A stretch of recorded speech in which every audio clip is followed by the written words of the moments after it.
Hi guys, I'm going to go over this measurement lab. This may take more than one take, so we'll see how many sections we can get through.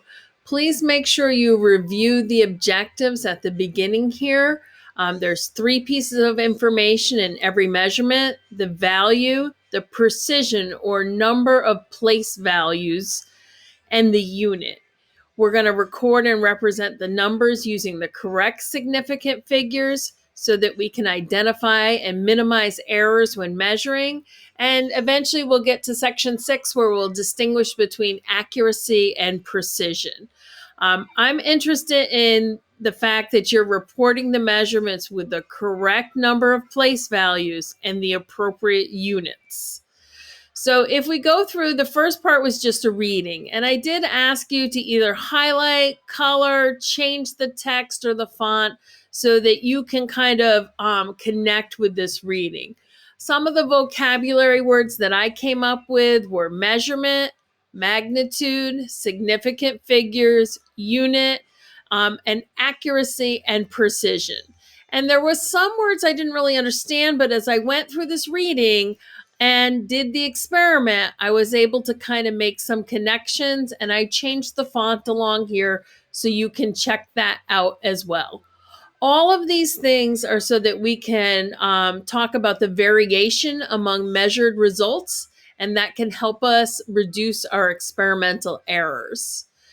These questions and the analysis 1 through 5 should be found directly in that reading, so don't be shy about going back and looking for them. 5 is a little bit more of an opinion.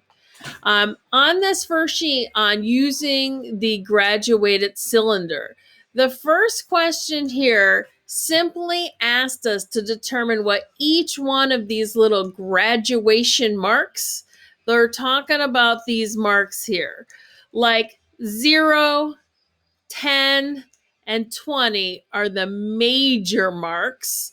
And then they have some smaller ones: 1, 2, 3, 4, 5, 6, 7, 8, 9, 10 of them in between here. So what is each one of the smaller marks worth? Not the medium marks, not the major ones, but each one of these lines on here. And they happen to each be worth 1 milliliter. And then you're going to do the same thing for the next one. Each of these are worth 2 milliliters. The next one over here, these look like they're worth 0.2 milliliters. And then we go over here, it looks like these are worth 0.5 milliliters. So you're really just determining what each one of those small little marks or ticks, 1, 2, 3, what each one of those little tick marks stand for.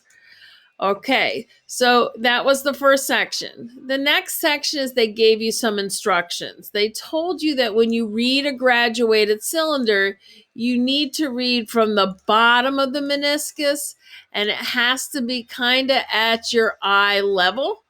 So you want to get down and read at the bottom part of that curved meniscus. Then they go on here to have some actual little samples that you can see. I would highly recommend that when you do this, you kind of zoom in super so you can really see them. And you'll want to notice what each one of these marks are.